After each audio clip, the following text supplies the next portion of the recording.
শান্তি। আজ 20 নভেম্বর 2023 বাবার অমূল্য মধুর মহাবাক্য শুনব। আজকের মুরলিতে বাবা বলেন, তুমি রুহানি সোশ্যাল ওয়ার্কার, সেজন্য তোমাদের সবাইকে এই খবর দিতে হবে যে দেহ সহিত দেহের সর্বসম্বন্ধকে ভুলে বাবাকে স্মরণ করো। আমরা যে এতদিন গীতা শুনে এসেছি, সেই গীতার প্রথম অধ্যায় এবং প্রতিটি অধ্যায় এখন জীবনে ধারণ করতে হবে। এখন আমাদের শরীররূপী বস্ত্রকে ছেড়ে নিজের ঘরে ফিরে যেতে হবে। অনেকবার আমরা এই অভিনয়ে পাঠ করেছি, এখন এখানকার পাঠ সম্পূর্ণ হয়েছে। এখন ঘরে ফিরতে হবে, তারপর নতুন দুনিয়ায় আবার পার্ট প্লে করার জন্য অর্থাৎ অভিনয় করার জন্য আসতে হবে। এই খবর তুমি সকলকে দিতে থাকো। সাথে সাথে বাবা বলেন, এবার হেলদি, এবার ওয়েলদি, সদা সুস্থ, সদা সমৃদ্ধ থাকার জন্য তোমার তন মন ধনকে ইনশিওর করতে হবে।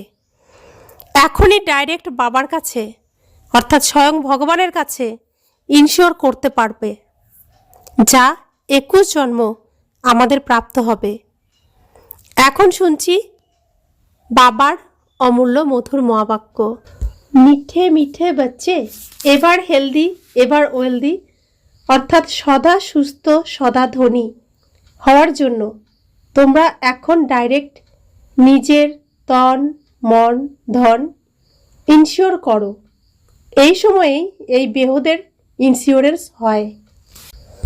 প্রশ্ন, নিজেদের মধ্যে একে অপরকে কোন স্মৃতি স্মরণ করাতে থাকলে উন্নতি সাধন হয়? উত্তর, পরস্পরকে স্মরণ করাও যে এখন নাটক সম্পূর্ণ হয়েছে, ঘরে ফিরে যেতে হবে। অনেকবার এই পাঠ করেছ, 84 জন্ম পূর্ণ করেছ। এখন শরীররূপী বস্ত্র পরিত্যাগ করে ঘরে ফিরে যেতে হবে। এটাই হলো তোমাদের অর্থাৎ রুহানি সোশ্যাল ওয়ার্কারদের সেবা। তোমরা রুহানি সোশ্যাল ওয়ার্কাররা সবাইকে এই সংবাদ দিতে থাকো যে দেহ সহ দেহের সর্বসম্বন্ধ ভুলে বাবা আর ঘরকে স্মরণ করো। গীত, ছেড়ে দাও আকাশ সিংহাসন। ওম শান্তি।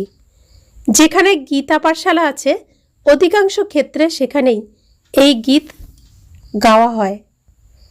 যিনি গীতা পাঠ করেন প্রথমে এই শ্লোকটি গেয়ে থাকেন, কিন্তু জানে না যে কাকে আহ্বান করা হচ্ছে। এই সময় ধর্মের গ্লানি হয়।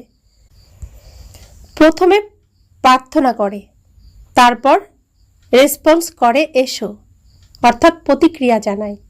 পুনরায় এসে গীতা জ্ঞান শোনাও, কারণ পাপ অনেক বেড়ে গেছে। তখন তিনিও রেসপন্স করেন যে হ্যাঁ, যখন ভারতের মনুষ্য আত্মারা পাপী ও দুঃখী হয়ে যায়, ধর্মের গ্লানি হয়ে যায়, তখনই আমি আসি। অবশ্যই স্বরূপ বদলাতে হয়, কারণ মানুষের শরীরেই আসতে হবে। রূপ তো সব আত্মারাই বদল করে। তোমরা আত্মারা হলে নিরাকারী, এখানে এসেই সাকারী হও, তখন তোমাদের মানুষ বলা হয়। এখন মনুষ্য আত্মারা পাপী ও অপবিত্র, তাই আমাকেও নিজের রূপ ধারণ করতে হয়। যেমন তোমরা নিরাকার থেকে সাকারী হয়ে যাও, তেমনই আমাকেও হতে হয়। এই পতিত দুনিয়াতে তো কৃষ্ণ আসতে পারে না, সে স্বর্গের মালিক। মনে করে যে শ্রীকৃষ্ণ গীতা শুনিয়েছিল, কিন্তু কৃষ্ণ পতিত দুনিয়ায় থাকতে পারে না। তার নাম, রূপ, দেশ, কাল, অ্যাক্ট অর্থাৎ পাঠ সবই একদম আলাদা। একথা সবাই বলেন। কৃষ্ণের নিজের মাতা পিতা আছে, মাতৃগর্ভেই তার রূপ রচনা হয়। আমি গর্ভে প্রবেশ করি না, আমারও অবশ্যই রথের দরকার। আমি এনার অনেক জন্মের অন্তিম জন্মে প্রবেশ করি। প্রথম স্থান হলো শ্রীকৃষ্ণের। এনার অনেক জন্মের অর্থাৎ শ্রীকৃষ্ণের অনেক জন্মের অন্তিম জন্ম হলো তার 84তম জন্ম। তাই আমি এনার মধ্যেই আসি। উনি নিজের জন্মকে জানেন না। শ্রীকৃষ্ণ যখন কলিযুগের নিমাই রূপে জন্মগ্রহণ করেন, তখন তিনি জানেন না যে তিনি শ্রীকৃষ্ণ ছিলেন। তিনি হা কৃষ্ণ বলে ছুটছিলেন। তো 84তম জন্মে নিশ্চয়ই কিছুই তার মনে নেই। শ্রীকৃষ্ণ এমন বলবে না যে আমি নিজের জন্মকে জানি না। যখন শ্রীকৃষ্ণ রূপে জন্মগ্রহণ করবেন তখন বলবেন না যে আমি নিজের জন্মকে জানি না, কিন্তু পরবর্তী জন্মগুলোকে তিনি বলবেন যে আমি আমার জন্মকে জানি না। ভগবান বলেন, যার মধ্যে আমি প্রবেশ করেছি সে তার নিজের জন্মকে জানে না। আমি জানি। কৃষ্ণ তো রাজধানীর মালিক, বিশ্বের মালিক। সত্যযুগে হয় সূর্যবংশীয় রাজ্য বিষ্ণুপুরী। বিষ্ণু বলা হয় লক্ষ্মী নারায়ণকে। যখন কোথাও ভাষণ হয় তখন এই রেকর্ড বেশি করে বাজানো হয়, কারণ এ তো ভারতবাসীরা নিজেরাই গায়। যখন ধর্ম প্রায় লুপ্ত হয়ে যাবে তখনই পুনরায় গীতা জ্ঞান শোনাবো। সেই ধর্মই পুনরায় স্থাপন করতে হবে। ওই ধর্মের কোনো মানুষই এখন নেই। তাহলে সেই গীতা জ্ঞান এখানে কোথা থেকে এলো? বাবা বোঝান, সত্যযুগ ত্রেতাতে কোনো শাস্ত্র ইত্যাদি হয় না। এই সবই হলো ভক্তিমার্গের সামগ্রী। এর দ্বারা কেউই আমার সাথে মিলিত হতে পারবে না। আমাকে আসতেই হয়। এসে সবাইকে সদ্গতি দিই, ভায়া গতি। সবাইকে ফিরে যেতেই হয়। গতিতে গিয়ে তারপর আবার স্বর্গে আসতে হয়। মুক্তিতে গিয়ে পুনরায় জীবন মুক্তিতে আসতে হয়। বাবা বলেন, 1 সেকেন্ডে জীবন মুক্তি পেতে পারো। গায়ন আছে, গৃহস্থ ব্যবহারে থেকে 1 সেকেন্ডে জীবন মুক্তি অর্থাৎ দুঃখ থেকে মুক্তি। আমরা এই বর্তমান যে সিনেমা চলছে, এই সিনেমার শেষ অন্তিম সময়ে চলে এসেছি। এই সিনেমা সমাপ্ত। আমাদের সকলকে এখন নিজেদের সমস্ত মেকআপ ড্রেস চেঞ্জ করে নিজেদের আসল রূপে ঘরে ফিরতে হবে। মুক্তিধাম, পরমধাম, শান্তিধাম, নির্বাণধাম আমার বাড়ি। সেখানে আমি এই সমস্ত নাটকের সমস্ত চরিত্র থেকে মুক্ত হয়ে ঘরে ফিরছি। আবার সামনে যে নাটক শুরু হতে যাচ্ছে সেখানে আমরা যে যেরকম চরিত্রে অভিনয় করব, যারা প্রথম দিকে আসবে স্টেজে তারা প্রত্যেকেই আবার এই স্টেজে চলে আসব, অর্থাৎ জীবন মুক্তি ধামে চলে আসব। শুরুতে জীবন মুক্ত অবস্থায় থাকবে, বৈকুণ্ঠে আমরা আসব। বাবা বলছেন, গায়ন আছে, গৃহস্থ ব্যবহারে থেকে 1 সেকেন্ডে জীবন মুক্তি অর্থাৎ দুঃখ থেকে মুক্তি। সন্ন্যাসীরা জীবন মুক্ত করতে পারবে না। ওরা জীবন মুক্তিকে মানেই না। এই সন্ন্যাসীদের ধর্ম সত্যযুগে থাকেই না। সন্ন্যাস ধর্ম পরে আসে। ইসলামী, বৌদ্ধি ইত্যাদি এই সব ধর্ম সত্যযুগে আসবে না। এখন সব ধর্মই আছে, শুধু দেবতা ধর্মই নেই। তারা সবাই অন্য ধর্মে চলে গেছে, নিজের ধর্মকে জানেই না। কেউই নিজেকে দেবতা ধর্মের মনে করে না। জয় হিন্দ বলে, কিন্তু এখন এখানে কোনো জয় নেই। এখন সনাতন ধর্ম কেউই বলে না। যারা অন্য ধর্মে যায়নি কিন্তু হিন্দু ধর্ম বলে, অর্থাৎ তো পরিবর্তন তো হয়ে গেছে। সনাতন ধর্ম তো কেউ বলে না। ভারতের কবে জয় আর কবেই বা ক্ষয় অর্থাৎ হার হয়েছিল এ কথা থোড়াই কেউ জানে। ভারতের জয় তখনই হয় যখন রাজ্যভাগ্য প্রাপ্ত হয়, যখন পুরানো দুনিয়ার বিনাশ হয়। ক্ষয় করে রাবণ, জয়ী করেন রাম। তাই জয় ভারত বলতে হবে। শব্দই বদলে দিয়েছে। গীতায় ভালো ভালো শব্দ আছে। উচ্চ থেকে উচ্চতম হলেন ভগবান। তিনি বলেন, আমার কোনো মাতা পিতা নেই। আমার রূপ আমাকে স্বয়ং রচনা করতে হয়। আমি এনার মধ্যে প্রবেশ করি। কৃষ্ণকে তার মাতা জন্ম দেন। আমি তো ক্রিয়েটার, রচয়িতা। ড্রামা অনুসারে ভক্তিমার্গের জন্য এই সব শাস্ত্র তৈরি হয়েছে। এই গীতা, ভাগবত ইত্যাদি সবই দেবতা ধর্মের ভিতরে উপরেই তৈরি করা হয়েছে। যেমন বাবাই দেবতা ধর্মে স্থাপনা করেছেন, যা এখন পাস্ট হয়ে গেছে, আবার ভবিষ্যতে হবে। আদি, মধ্য, অন্তকে পাস্ট, প্রেজেন্ট, ফিউচার বলা হয়। এখানে আদি, মধ্য, অন্তের অর্থ আলাদা। যা পাস্ট হয়ে গেছে তাই আবার প্রেজেন্ট হবে, যা পাস্টের কাহিনী শোনায় তাই আবার ভবিষ্যতে রিপিট হবে। মানুষ এইসব কথা জানে না। যা অতীত হয়ে যায় সেই কাহিনী বাবা বর্তমানে শোনায়, তা আবার ভবিষ্যতে রিপিট হবে। একে বোঝার মতো দৃষ্টিভঙ্গি চাই। এর জন্য বুদ্ধি অনেক রিফাইন অর্থাৎ সূক্ষ্ম হওয়া দরকার। কোথাও যদি তোমাদের আমন্ত্রণ জানানো হয়, সেখানে বাচ্চাদের ভাষণ দিতে হবে। সন সোজ ফাদার, বাচ্চার দ্বারা বাবার প্রত্যক্ষতা। বাচ্চাদের দ্বারাই প্রকাশিত হবে যে আমাদের বাবা কে। বাবাকে অবশ্যই চাই, তা না হলে নেবে কিভাবে? তোমরা অনেক উঁচু থেকে উঁচু, কিন্তু এসব বিশিষ্ট ব্যক্তিদেরও মান দিতে হবে। তোমাদেরই সকলকে বাবার পরিচয় দিতে হবে। সবাই গডফাদারকে ডাকে, প্রার্থনা করে, হে গডফাদার এসো, কিন্তু তিনি কে তা জানে না। তোমরা শিব বাবারও মহিমা গাইবে, শ্রীকৃষ্ণেরও মহিমা গাইবে, আর ভারতেরও মহিমা গাইবে। ভারত শিবালয়, স্বর্গ, হেভেন ছিল। 5000 বছর পূর্বে প্রথমে দেবী দেবতাদের রাজ্য ছিল। তা কে স্থাপন করেছিল? অবশ্যই উচ্চ থেকে উচ্চতম ভগবান করেছিলেন। তাই উচ্চ থেকে উচ্চতম নিরাকার পরমপিতা পরমাত্মা শিবায় নম বন্দনা করা হয়। শিব জয়ন্তী ভারতবাসীরাই পালন করে, কিন্তু শিব কবে এসেছিল তা কেউ জানে না। অবশ্যই হেভেনের পূর্বের সঙ্গমে এসেছিল। তিনি বলেন যে প্রতি কল্পের সঙ্গম যুগে যুগে আসি, প্রত্যেক যুগে নয়। যদি প্রত্যেক যুগ বলা হয় তা হলেও 4 অবতার হওয়া উচিত। তারা তো অনেক অবতার দেখায়। এক বাবাই হলেন উচ্চ থেকে উচ্চতম, যিনি হেভেন রচনা করেন। ভারতই স্বর্গ ছিল, নির্বিকারী ছিল। তাই তোমরা এই প্রশ্ন করতে পারো না যে তাহলে বাচ্চার জন্ম কিভাবে হবে? সে তো যা রীতি রেওয়াজ থাকবে সেইভাবেই চলবে। তোমরা কেন চিন্তা করো? প্রথমে তো তোমরা বাবাকে জানো। ওখানে আত্মার জ্ঞান থাকে। আমরা আত্মা, এক শরীর ছেড়ে অন্য শরীর ধারণ করি। কান্নার কোনো কথাই নেই, কখনো অকাল মৃত্যু হয় না। সুখী মনে শরীর ত্যাগ করে। বাবা বুঝিয়েছেন যে আমি কেমন করে রূপ বদল করে আসি। তিনি কৃষ্ণের কথা বলেন না, সে তো মাতৃগর্ভ থেকে জন্ম নেয়। ব্রহ্মা বিষ্ণু শঙ্কর হলো সূক্ষ্ম বতনবাসী।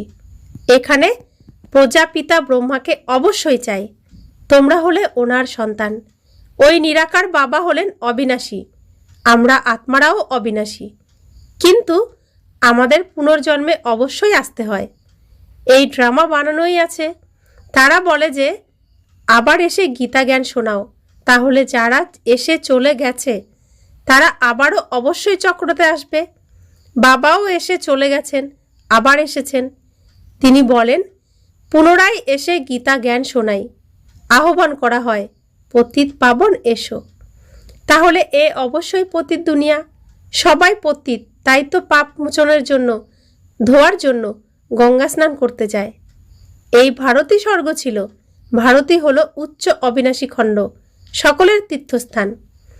সব মনুষ্য মাত্রই এখন পতিত। সবার জীবন মুক্তি দাতা হলেন বাবা। এত বড় সার্ভিস যিনি করেন, অবশ্যই তার মহিমা গাওয়া উচিত।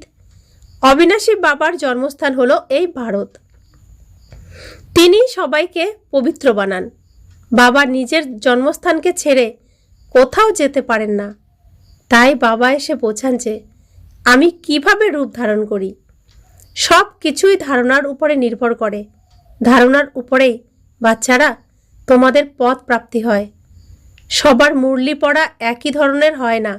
যদি সবাই কাঠের মুরলিও বাজায়, তবুও একই রকমের বাজাতে পারে না। প্রত্যেকের পার্টও আলাদা। এইটুকু ছোট আত্মার মধ্যে কত ভারী পার্ট ভরা থাকে। পরমাত্মাও বলেন আমিও পার্টধারী।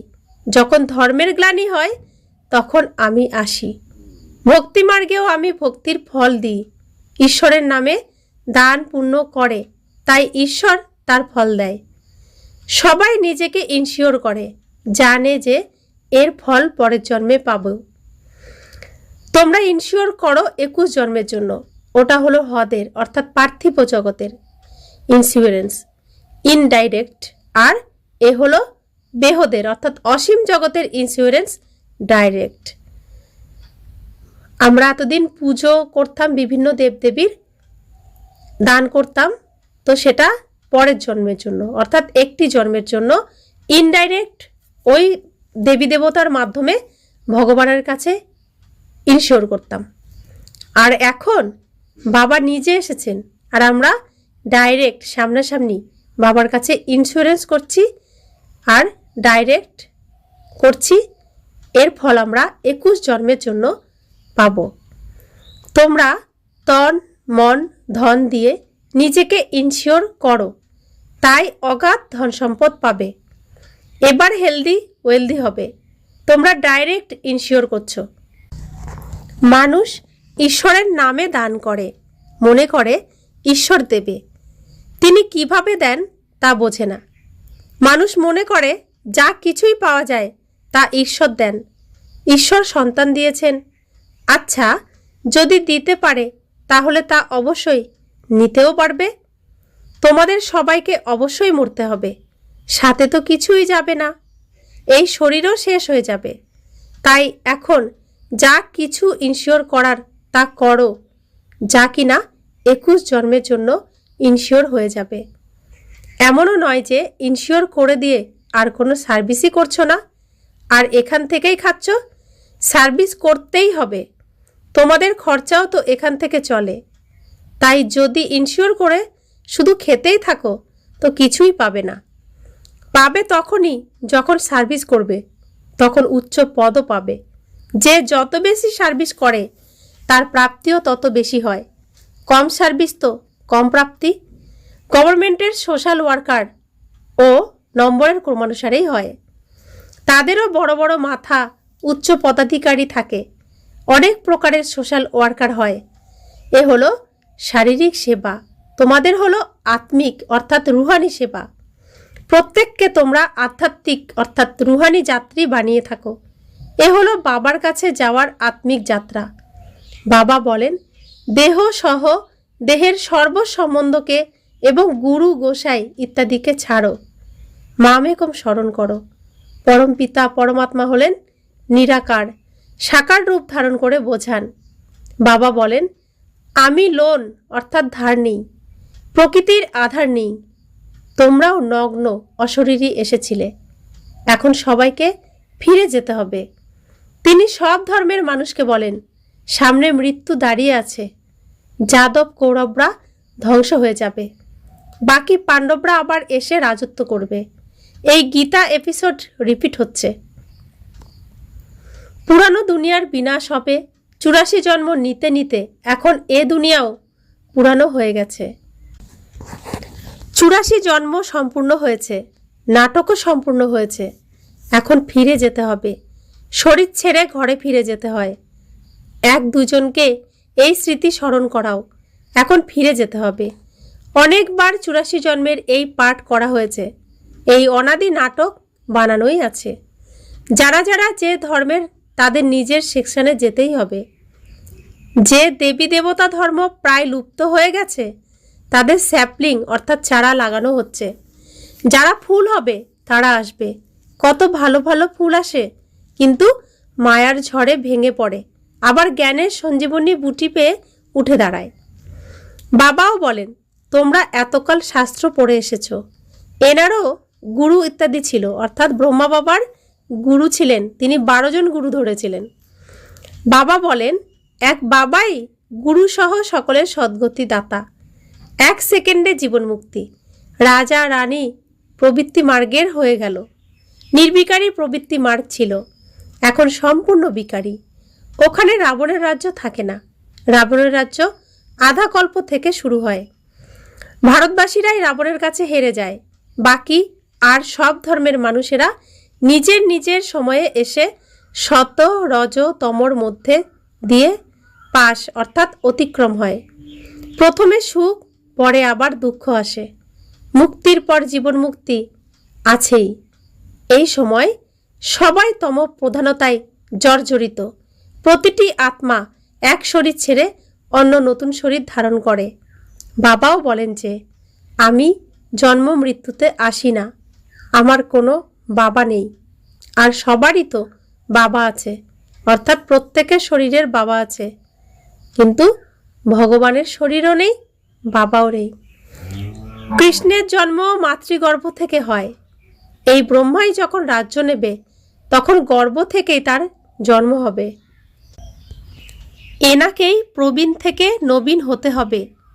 84 জন্মের পুরানো, অর্থাৎ শ্রীকৃষ্ণ সত্যযুগে আসলেন, কলিযুগের অন্তিমে ব্রহ্মার রূপে জন্মগ্রহণ করলেন।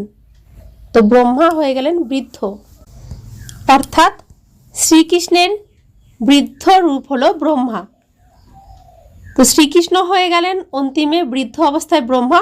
ব্রহ্মাই আবার সত্যযুগে জন্মগ্রহণ করে শ্রীকৃষ্ণ হবেন। তো শ্রীকৃষ্ণ থেকে ব্রহ্মা, ব্রহ্মার থেকে কৃষ্ণ হওয়ার এই হলো ভারতবর্ষের কাহিনী, উত্থান আর পতনের কাহিনী।